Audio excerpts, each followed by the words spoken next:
So, Cyberpunk 2077. It seems this game can catch a break lately, honestly. All kind of news keep popping up about development and how they misled everybody, and rightfully so, because the game came out in a horrendous state for base console and with many bugs. They recently let out an apology that you can watch on the channel, which they promised that they will fix the game by the end of 2021, but I have big concerns on that. Something that they didn't mention on the video is where's the content, the promise of immersion and deep systems that this game was supposed to have. That's what I'm gonna attempt to cover in the review of the trailers and compare it to the real aspects of the game. Because it really seems their marketing budget was 10 times bigger than the game development one.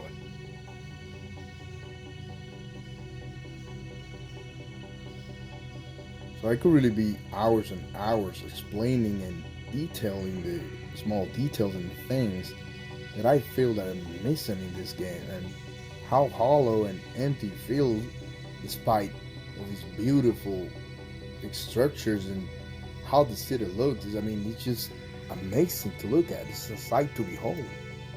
But beyond all of that, the game is just really empty and hollow. I mean, that's how I feel when I'm cruising through Night City and walking through the streets.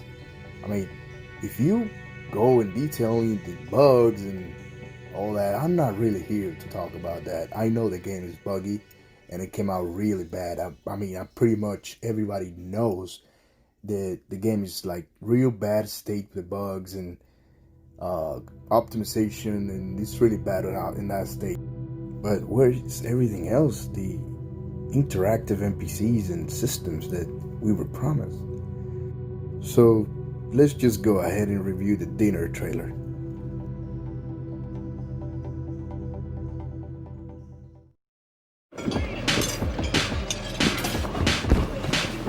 So what do you want? Supercar? Big house? You want to rule this city? Well, you ain't getting anywhere without an upgrade. You need a softer touch. Stronger's fine, because taking over Night City ain't gonna be easy.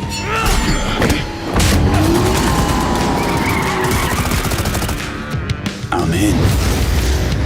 Cyberpunk 2077. Available.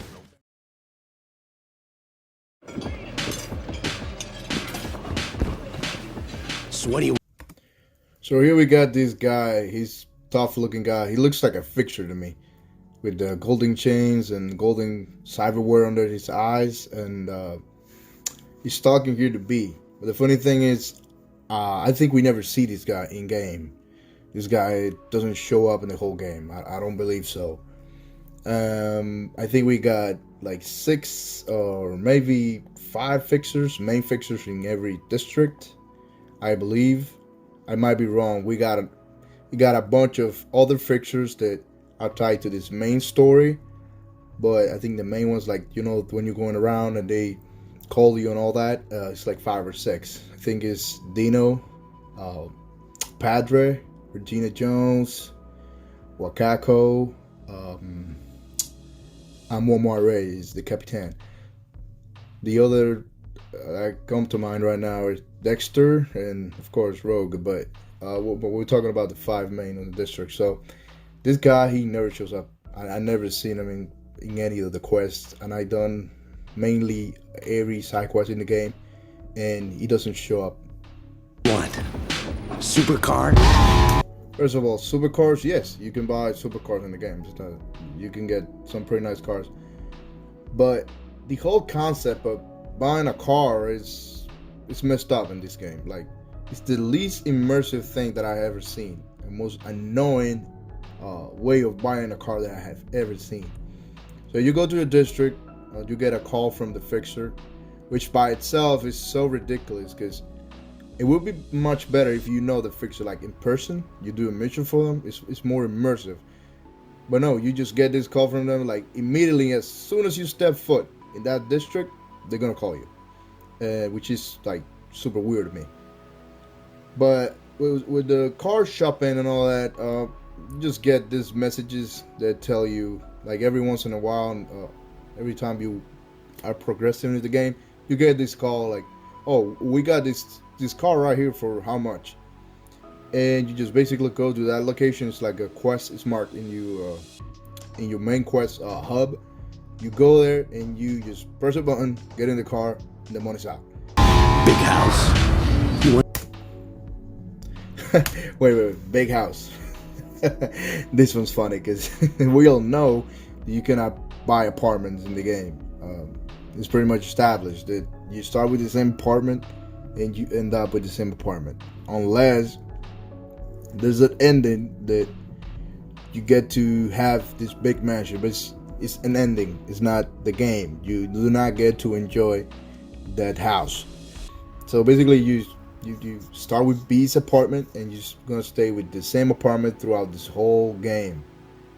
You cannot buy real estate. You cannot do anything to the apartment. You cannot customize. You can only go there to sleep, like in a weird, awkward position, or watch yourself in the mirror, or have a shower with your clothes on. That's the only thing you can do. to rule this city? So first of all, rule the city. You can't. You just can't, because you literally die. You're gonna die, and there's no way that you can rule the city. Because so the funny thing in this game is that you got so many side content to do to make money, but it doesn't make sense.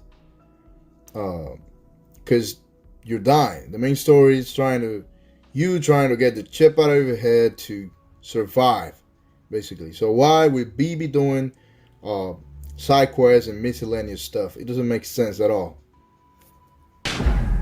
Well, you ain't getting anywhere without an upgrade. You need a softer touch, stronger spine, because taking over Night City ain't gonna be easy. So this scene right here, we see B in a Rayfield Caliburn, which is a pretty fast car you can find in the game. It's very hard to drive it though, because I find like the fastest cars are really hard to handle in this game. Are terrible. They just drive terrible. But the more slower and chunky ones, they drive real good. I gotta give it to that. So we see B here driving a green one, which you cannot customize your vehicles. There's no way to do that. You can't. You cannot. They're being chased by 2 drones, which is funny because you cannot be chased in this game. You can't. There's no persecutions or driving AI at all. The police literally spawns behind you, or inside walls, or if you on top of the roof and you shoot somebody, the police are gonna show up behind you. It's real funny to me. Shooting in your car? No, you can't. I'm in. Cyberpunk 2077. So I know really big video game trailers tend to do this. They hype up the game, they show you the art style and the aesthetics of the game and the cool cinematic view of it. But this trailer really seems to be focused on hyping you up on fake concepts. Like they telling you you're gonna have these big houses, these big cars, and lavishly life that you're gonna live, and you're gonna be the one in the top, and you gotta buy cool cyberware to be the best. But believe me, it doesn't happen. This game doesn't give you that. You literally die. You got Johnny Silverhand in your head, and you are gonna die. That's it. You're gonna die. You gotta get him out of your head, and that's your main goal of the whole game. You're gonna die. The game seems to be revolving around Johnny Silverhand more than B. So I'm probably gonna do the rest of the trailers because this one was really short.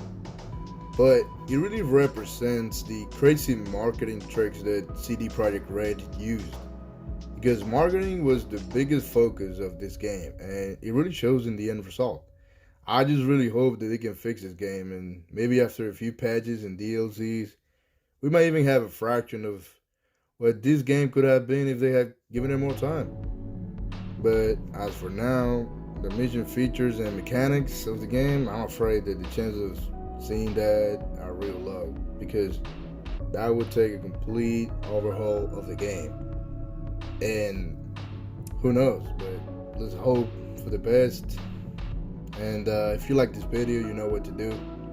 This has been Delta, and I'll see you on the next one.